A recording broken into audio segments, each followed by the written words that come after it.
आज हम बताने जा रहे हैं 21 बाई 40 का हाउस प्लान, जिसमें कि आप ये देख रहे हैं यहाँ हमने रेड कलर के कुछ कॉलम आपको दिखाए हैं। तो ये कॉलम से हम इनकी शुरुआत कर रहे हैं। सबसे पहले हम कॉलम को हम थोड़ा सा ऊपर उठा लेते हैं, तो इससे कि आपको ये जो है ये क्लियर होगा कि यहाँ कितने कॉलम हैं। कॉलम को समझने में आपको आसानी होगी। तो यहाँ हमने जो है कॉलम आपको दिखा रहे हैं और ये रेड कलर से हमने इन कॉलम को मार्क करके रखा है, जिससे कि ये आसानी से आपको समझ में आएंगे। तो इसके साथ साथ हम इसमें आपको इसके साइज़ और इनके बीच में कितनी दूरी है और हम क्या प्लानिंग लेके चल रहे हैं उसकी हम चर्चा यहाँ करने वाले हैं। तो आप देख पाएंगे कि ये हमने टोटल कॉलम को एक्सटेंड कर रहे हैं, ऊपर की तरफ उठा रहे हैं, जिससे कि आपको टोटल नंबर ऑफ़ कॉलम भी मालूम पड़ जाए कि कितने हैं। उसके साथ ही हम अपनी प्लानिंग की बात आगे करेंगे। देखिए हमने जो यहाँ कॉलम या टोटल यहाँ खड़े किए हैं वो टोटल कॉलम हमारे जो है 15 कॉलम है। जैसा कि आप देख पा रहे हैं यहाँ मैं दिखा रहा हूँ आपको 1 2 3 4 5 6 7 8 9 10 11 12 13 14 15 ये 15 कॉलम हैं जो हमने 9 बाई 9 के रखे हैं। ये 9 बाई 9 के कॉलम 15 कॉलम रखे हैं हमने टोटल। तो अब हम देखते हैं इनके बीच की दूरी क्या है, उनको भी अब एक बार समझ लेते हैं। तो यहाँ हमने जो है कुछ स्टेप आपको आगे दिखाया है। यहाँ हमने जो है एक स्टेप है, ये जो प्लानिंग है विद सोप के साथ है। यहाँ हमने एक दुकान भी रखी है आगे आपको फ्रंट पे, जिससे कि आप अपने मकान के साथ साथ अपने दुकान को भी आप यहाँ से मेंटेन कर सकते हैं। तो हम इनके बीच की दूरी को जानने का प्रयास करते हैं, तो फिर हम प्लानिंग की तरफ चलेंगे। तो यहाँ हमने जो है 3 स्टेप में आपके घर के अंदर एंट्री दी हुई है। इन्हीं 3 स्टेप को आगे कंटिन्यू करते हुए हमने घर की पोर्च की तरफ भी एंट्री दी रखी है और यहाँ हमने रैंप दे रखी है जिसमें हम कार आराम से पार्क कर सकते हैं। तो फिर हम देखते हैं अपने इन पिलर्स के बीच की दूरी। तो हम इसके राइट हैंड साइड से शुरुआत करते हैं कि इनके बीच की दूरी कितनी है, उसको हम देखने का प्रयास आपसे करते हैं। देखिए यहाँ से लेके यहाँ तक की जो बीच की दूरी है वो हमने आपको यहाँ पे दिखाने का प्रयास कर रहे हैं। ये हमने जो है 8 फुट 7.5 इंची हमने इसके बीच की दूरी रखी है। यहाँ से लेकर के इस पिलर के बीच की जो दूरी है वो 8 फुट 7.5 इंच की दूरी हमने इसमें रखी है। उसके बाद इस पिलर की जो दूरी है वो 8 फीट रखी है। और इसके बाद हम तीसरे नंबर जो है उसमें जाते हैं सेक्शन में, तो हमारे पास 11 फुट 4.5 इंच की हमने इसमें बीच में दूरी दे रखी है। उसके बाद देखते हैं नेक्स्ट पॉइंट को, तो हमारा 8 फुट 3 इंच के बीच की दूरी हमने यहाँ पे दे के रखी है। फिर चलते हैं हम इसके बैक साइड में। बैक साइड में जो हमने पिलर दे रखे हैं वो टोटल नंबर ऑफ पिलर 3 है और 3 के बीच की जो दूरी है वो इस तरह से है कि इन दोनों पिलर के बीच की दूरी जो है 9 फुट 6 इंची रखी है और इन दोनों पिलर के बीच की जो दूरी है वो लगभग 9.25 फुट हमने इसमें रखी है। तो 9.25 और साढ़े इसको देखेंगे 9.5 को, तो करीब करीब 9 फुट 3 इंची ये 18 फुट 3 इंच आपका ये होता है और ये 9 27 इंची का ये टोटल होते हुए हमारा 21 फुट ये टोटल हमारा होता है। फिर देखते हैं हम इनके बीच की दूरी। तो इनके बीच की जो दूरी है वो यहाँ पे हमने 8 फुट 3 इंची दे रखी है। उसके बाद जो है हमने अपने 11 फुट 1.5 इंची हमने इसकी दूरी दे रखी है, इनके बीच की दूरी। फिर नेक्स्ट कॉलम के बीच की जो दूरी है वो 8 फीट 9 इंची हमने दे रखी है। उसके बाद जो नेक्स्ट पॉइंट है उसकी जो बीच की दूरी है वो हम जो है हमने अपने इसमें हमने एक 8 फुट 1.5 इंची हमने इसमें दी हुई है। अब बात करते हैं कि बीच के पिलर की जो दूरी है वो किस तरह से दी हुई है, क्योंकि ये ग्रिड सिस्टम है, इसमें अलग अलग पिलर में अलग अलग बीच की दूरी रहती है, एक ही जैसी सिमेट्री नहीं रहती। देखिए यहाँ हम देख रहे हैं यहाँ 9.25 फुट हमने दे रखी है और इसके बीच की जो दूरी है वो हमने 9.5 फुट आपको दे के रखी है यहाँ पे। फिर हम बात करते हैं उसके आगे की। तो यहाँ पे हम देख पा रहे हैं यहाँ हमने 9.25 फुट यहाँ रखी है और यहाँ इसके बीच के पिलर की जो दूरी है वो हमने 9.5 फुट रखी है। उसके बाद देखते हैं इसके आगे। तो इसके आगे भी हमने 9.25 दे रखी है और इसके आगे भी जो है हमने 9.5 आपको दे के दिखाई है। उसके आगे जो देखते हैं हमने दुकान वाले जो अपना पिलर हैं उनके बीच की भी 9.25 दे रखी है और यहाँ पे भी हमने जो बीच की दूरी दे रखी है वो टोटल दूरी यहाँ से लेकर के यहाँ तक 9.5 अपने दे के रखी है। अब बात करते हैं इनके बीच की जो दूरी है वो किस तरह से। तो यहाँ हम देख पा रहे हैं इनके बीच की जो दूरी है 8 फुट 1.5 इंच है।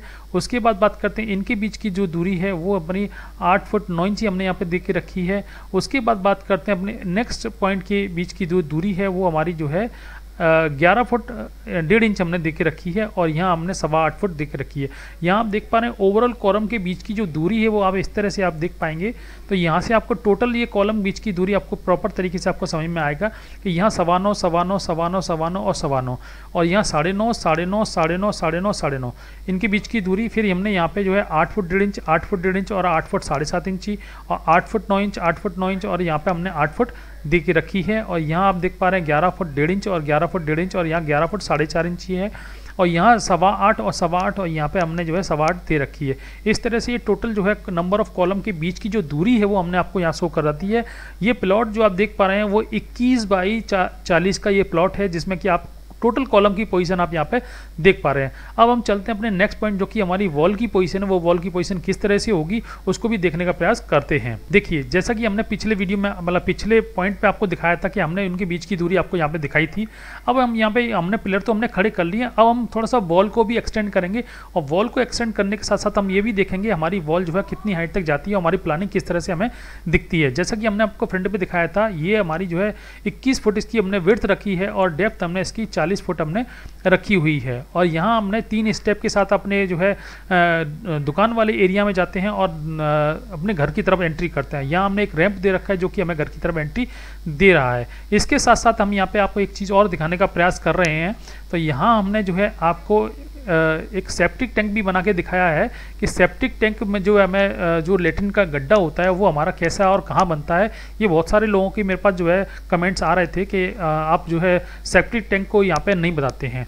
तो सेप्टिक टैंक मैंने इस पोर्च एरिया में यहाँ पे रखा है, उसका साइज़ मैंने 6 बाई 4 का रखा है और अपने अंदर के जो भी सीवर पॉइंट है वो पॉइंट सारे आप इसमें डाल सकते हैं। और डालने के बाद अपने जो है आगे इस पाइप को एक्सटेंड करते हुए अपने जो है जो म्यूनसिपैलिटी का जो चैम्बर होता है उसमें आप मिला के इसको आगे एक्सटेंड कर सकते हैं। उसके बाद बात करते हैं अपनी वॉल को हम एक्सटेंड करने का प्रयास करते हैं। वो वॉल एक्सटेंड कैसे होती है उसको भी समझते हैं। देखिए, यहाँ हम जो है वॉल को हम ऊपर उठा रहे हैं। तो ये हमने वॉल ऊपर उठाई है। तो ये वॉल हमने जो ऊपर उठा रहे हैं वो हम जो है इसको 5 फुट अभी लेके चल रहे हैं, जिससे कि आपको प्लानिंग प्रॉपर तरीके से समझ में आए। वैसे हम जो हाइट लेके चलते हैं वो टोटल जो पिलर की जो हाइट है वो हमारी रहती है करीब 10.5 और हम जो वॉल की हाइट लेके चलते हैं वो 9.5 लेते हैं, क्योंकि हमारी जो बीच की जो दूरी है वो बीम में कवर होती है। जो ऊपर टॉप बीम जो आता है वो 1 फुट का रहता है, उसमें हम जो है उसकी जो ऊंचाई है वो 1 फुट लेके चलते हैं। तो हमारी चिनाई जो होती है, इस ब्रिक वर्क जो होता है हमारा, वो 9.5 हमें रखना पड़ता है। तो हम यहाँ पे अभी हम आपको दिखाने के लिए आपको जो है हम यहाँ केवल 5 फुट उठा रहे हैं और कॉलम हमने 7 फुट उठा के दिखाए हैं, जिससे कि आपको ये प्रॉपर समझ में आए। देखिए, हम इसमें जो है 1 to 1 वॉल को हम ऊपर उठाते जा रहे हैं, जिससे कि आपको ये प्लानिंग पूरी समझ में आएगी। ये प्लानिंग बनने के बाद दिखेगी कैसे। ये हमने जो है ब्रिक वर्क करते जा रहे हैं, हम इसमें ब्रिक वर्क करते हुए हम इसमें आगे एक्सटेंड करते जा रहे हैं। ये देखिए, यहाँ हमने ब्रिक वर्क उठाता है, ये हमने पीछे वाली वॉल पे आ गए और पीछे वॉल से होते देखिए आप यहाँ पे भी आप देख पा रहे हैं कि रेड कलर से हमने इसमें अलग से शो किया है कि आप पिलर को एकदम से अलग से देख पाएंगे कि पिलर की जो है बीच में जो है चिनाई हमारी किस तरह से, ब्रिक वर्क हमारा किस तरह से, उसको भी आप प्रॉपर देख पाएंगे। तो यहाँ हमने आपको प्रॉपर तरीके से दिखाने का प्रयास किया है।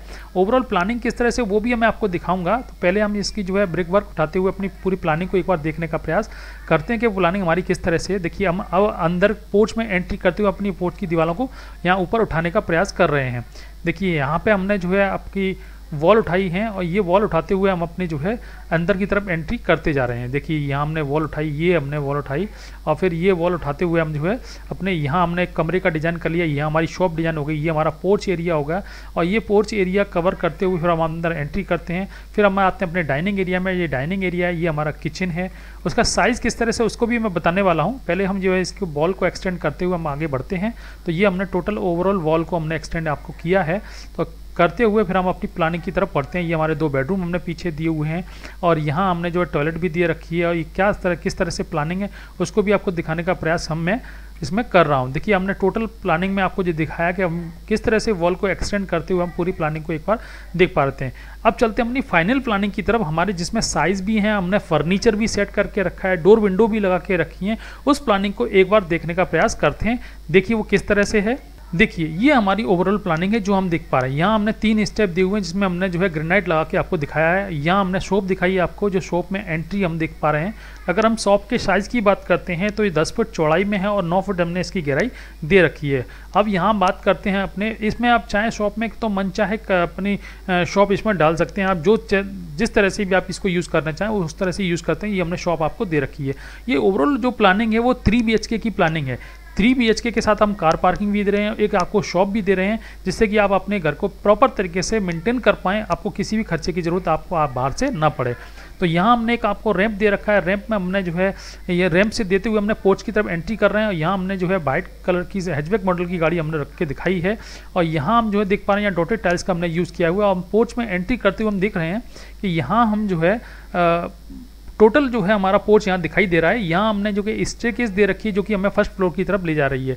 और अगर पोर्च के साइज़ की अगर हम बात करते हैं तो ये 9.5 फुट चौड़ा है और 18.5 फुट इसकी हमने लंबाई दे रखी है। 18.5 जो कि हमारी सीढ़ियों के साथ है।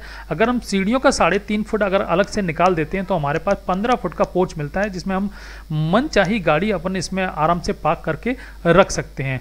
उसके बाद देखते हैं अपने नेक्स्ट पॉइंट जो कि हमारा है बेडरूम नंबर 1। बेडरूम नंबर 1 कैसे है, वो हमने पोर्च से इसकी एंट्री दे रखी है। वो एंट्री 3.5 फीट चौड़ी एंट्री है, जैसा कि आप यहाँ पे देख पा रहे हैं। 3.5 फीट चौड़ी एंट्री है और यहाँ पे हम अपने पोर्च में एंटर होते हैं। यहाँ हमने डबल बेड का पलंग शो करके रखा है और फ्लोर पे हमने वुडन टाइल्स का यूज़ किया हुआ है। अगर हम इसके साइज़ की बात करते हैं तो ये 10 फुट चौड़ाई में है और 9.5 फुट इसकी लंबाई हमने दे रखी है। उसके बाद देखते हैं अपने नेक्स्ट पॉइंट में यहाँ पे हम पोर्च से हम देख पा रहे हैं, यहाँ से हम 6 इंचेस मतलब 6 इंची ऊंचा फ्लोर पे अप करते हुए अपने मकान की तरफ एंटर करते हैं। तो यहाँ हमने एक आपको गेट भी दे रखा है, एक विंडो भी दे रखी है। जो विंडो है हमारी वो किचन से ओपन होती है और हमारा डोर है जो हमारे ड्राइंग एरिया में एंटर करता है। तो अब हम आते हैं अपने ड्राइंग एरिया में, जो कि हमारा कॉमन एरिया है। वो किस तरह से उसको भी देखने का प्रयास मैं आपको दिखाने का प्रयास आपको करता हूँ। देखिए यहाँ मैंने आपको जो है अलग से आपको प्लानिंग दिखाई है। तो ये हमारा पोर्च ये हमारा जो है ड्राइंग कम डाइनिंग एरिया है। ये ड्राइंग कम डाइनिंग एरिया हमारा जो है ओवरऑल जो है कॉमन एरिया कहलाते हैं। इसे हमने कॉर्नर में एक सोफ़ा हमने आपको लगा के दिखाया है और यहाँ हमारा पूरा वर्किंग एरिया। यहाँ हमने एक डाइनिंग टेबल भी आपको रख के दिखाई, जिसमें 3 लोग आराम से बैठ के खाना खा सकते हैं। अगर हम इसके साइज़ की बात करते हैं तो ये टोटल चौड़ाई जो है 8.5 फुट चौड़ाई दे रखी है हमने इसमें, और यहाँ से लेकर यहाँ तक की जो लंबाई है वो 11 फुट हमने इसमें दे के रखी है। अब बात करते हैं अपने किचन की। वो किचन किस तरह से उसको भी देख लेते हैं। देखिए यहाँ भी हमने एक किचन आपको दे के दिखाई है। इस किचन की विंडो हमने पहले आपको दिखाई थी। ये विंडो जो है 2.5 फीट चौड़ी विंडो है, जो कि हमें बिल्कुल जो है पोर्च की तरफ विजिबिलिटी देती है। यहाँ हमारा कॉर्नर में हमने जो है किचन दे रखा है, कॉर्नर प्लेटफॉर्म के साथ दे रखा है। ये एल शेप में प्लेटफॉर्म है और इसमें जो है हमने स्काई ब्लू कलर की हमने सिंक आपको दी हुई है। और अगर हम किचन के साइज़ की अगर हम बात करते हैं तो ये किचन 6 फुट चौड़ी है और 8 फुट हमने इसकी लंबाई दे रखी है। इसे कवर्ड किचन बनाना चाहें तो कवर्ड किचन बना सकते हैं, इसे ओपन किचन बनाना चाहें तो ओपन किचन बना सकते हैं। अभी हमने यहाँ पे एक वॉल का यूज़ नहीं किया, तो इसे हमें सेमी ओपन हम इसको किचन को कह सकते हैं। यहाँ हमने एक आपको जो है ओपन टू स्काई OTS दिया हुआ है, जो कि किचन को प्रॉपर तरीके से वेंटिलेट करेगा और हमारे पीछे वाले बेडरूम को भी वेंटिलेशन प्रॉपर देगा। तो यहाँ हम अगर OTS की बात करते हैं तो ये 4 फुट चौड़ा है और 3 फुट इसकी लंबाई हमने दे रखी है। उसके बाद बात करते हैं अपने कॉमन टॉयलेट की। और कॉमन टॉयलेट किस तरह से, देखिए यहाँ से हमने जो एंट्री दी हुई है, जो हमारा वॉश एरिया है, और वॉश एरिया में भी हमने एक विंडो दे रखी है जो कि हमारे बेडरूम नंबर 2 को भी जो है प्रॉपर तरीके से वेंटिलेट करती है। तो यहाँ हम देख पा रहे हैं इसका साइज़ जो हम देख पा रहे हैं वो 5.5 फुट इसकी लंबाई है और 3 फुट हमने इसकी चौड़ाई 3 फुट 3 इंची हमने चौड़ाई इसकी दे रखी है। उसके बाद बात करते हैं हम इससे कॉमन टॉयलेट की। कॉमन टॉयलेट की जो एंट्री है वो 2.5 फुट चौड़ी एंट्री है और एंट्री के साथ ही हम इसके साइज़ की अगर हम बात करते हैं तो ये 5 फुट चौड़ा है और 7.5 फुट हमने इसकी लंबाई दे रखी है। 5 बाई 7.5 का टॉयलेट जो है कॉमन टॉयलेट वो काफ़ी बड़ा है और हमें अपनी मनचाहे तरीके से इसका यूज़ कर सकते हैं। इसका वेंटिलेशन इसी वॉश एरिया से रहेगा, ये ओपन टू स्काई रहेगा, ये भी ऊपर से खुला हुआ रहेगा। आप इसमें कपड़े धो सकते हैं, वॉशिंग मशीन रख सकते हैं, बर्तन साफ़ कर सकते हैं, जो भी आप साफ़ करना चाहें वो इसमें कर सकते हैं। फिर बात करते हैं अपने नेक्स्ट पॉइंट जो कि हमारा है बेडरूम नंबर 2 और 3। तो बेडरूम नंबर 2 और 3 किस तरह से, देखिए आप यहाँ पे भी आप देख पा रहे हैं, यहाँ पिलर के साथ देख रहे हैं, पिलर की पोजीशन किस तरह रहेगी। यहाँ हमने आपको वॉल की थिकनेस भी आपको दिखाने का प्रयास मैं आपको कर रहा हूँ। यहाँ पोर्च में जो अपने एक वॉल रखी है वो 9 इंची चौड़ाई में है और जो पतली वॉल आप जो देख रहे हैं, जितनी भी ओवरऑल वॉल देख रहे हैं वो सारी जो है 4.5 इंची की वॉल है, क्योंकि हमारे एरिया में जो है आधी ईंट जो है 4.5 इंची में आती है और फुल ईंट की अगर साइज़ की बात करते हैं तो वो 9 इंचेस में आती है। तो यहाँ हमने पूरी फुल साइज़ की ईंट यूज़ की हुई है और हमने यहाँ पे हमने हॉरिजॉन्टली जो है हमने ये ब्रिक का यूज़ किया, जिसे अपन आधी ईंट बोलते हैं, उसका हमने साइज यहाँ पे यूज़ किया हुआ है, जिससे कि आपको ये मोटी और पतली वॉल आपको दिखाई दे रही है। अब बात करते हैं अपने बेडरूम नंबर 2 की। तो बेडरूम नंबर 2 जो कि हमारा जो है मास्टर बेडरूम भी इसे कहना चाहते हो अपन, मास्टर बेडरूम इसे कह सकते हैं, चूँकि ये टॉयलेट के नज़दीक है। इसमें हमने कम्बाइंड टॉयलेट आपको नहीं दिखाया है। तो इसकी जो चौड़ाई है वो हमारी 3.5 फीट चौड़ाई है और 3.5 फीट चौड़ाई के साथ हम अपने बेडरूम नंबर 2 की तरफ एंटर करते हैं। यहाँ वॉल पर हमने येलो कलर का यूज़ किया हुआ है और डबल बेड का पलंग हमने शो आपको करके दिखाया है। इसके ठीक सामने हमने एक वॉल खाली छोड़ रखी है जिस पर आप टीवी का पॉइंट लगा सकते हैं। अगर हम इसके साइज़ की बात करते हैं तो ये 9 फुट चौड़ा है और 10 फुट हमने इसकी लंबाई दे रखी है। उसके बाद बात करते हैं अपने नेक्स्ट पॉइंट जो कि हमारा बेडरूम नंबर 3 है। बेडरूम नंबर 3 की एंट्री भी हमने कॉमन एरिया से दे रखी है, जो कि 3.5 फीट चौड़ी एंट्री हमारी है। उसके बाद बात करते हैं यहाँ पे हमने जो है सेम जो है दो हमारे बेडरूम नंबर 2 में था वही हमारे सेम बेडरूम नंबर 3 में दे रखा है। वॉल का कलर थोड़ा सा हमने डिफरेंट करके दिखाया है, यहाँ हमने स्काई ब्लू कलर आपको करके दिखाया है। डबल बेड का पलंग लगा के दिखाया है जिसके सामने जो है खाली वॉल दे रखी है जिस पर अपन टीवी का पॉइंट लगा सकते हैं। उसके बाद देख पा रहे हैं इसमें जो है हमने फ्लोर पे वुडन टाइल्स का यूज़ किया है। अगर इसके साइज़ की बात करते हैं तो ये 9 फुट चौड़ा है और 10 फुट हमने इसकी लंबाई दे रखी है। इस तरह से देख पा रहे हैं ये हमारी ओवरऑल प्लानिंग है। ओवरऑल प्लानिंग आपको देखने में बिल्कुल समझ में आ रहा होगा कि हमने प्लानिंग किस तरह से इसको जो है मेंटेन किया है और यहाँ कितने टोटल पिलर आ रहे हैं। देखिए पिलर में आपकी बात कर रहा था 1 2 3 4 5 6 7 8 9 10 11 12 13 14 15। ये तो आगे के जो 2 पिलर रहेंगे वो हमारे गेट को मेंटेन करेंगे और ये हमारे जो है 2 पिलर हैं वो हमारे शटर को मेंटेन करेंगे जो कि हमारी शॉप में लगाई जाएगी। ओवरऑल प्लानिंग आप देख पा रहे हैं इस तरह से देखने में आ रही है। मेरा वीडियो जो है आप थोड़ा सा लाइक करें और शेयर करें जिससे कि ज़्यादा से ज़्यादा लोग इसका लाभ ले पाएँ और मेरा वीडियो देखने के लिए बहुत बहुत धन्यवाद। नमस्कार।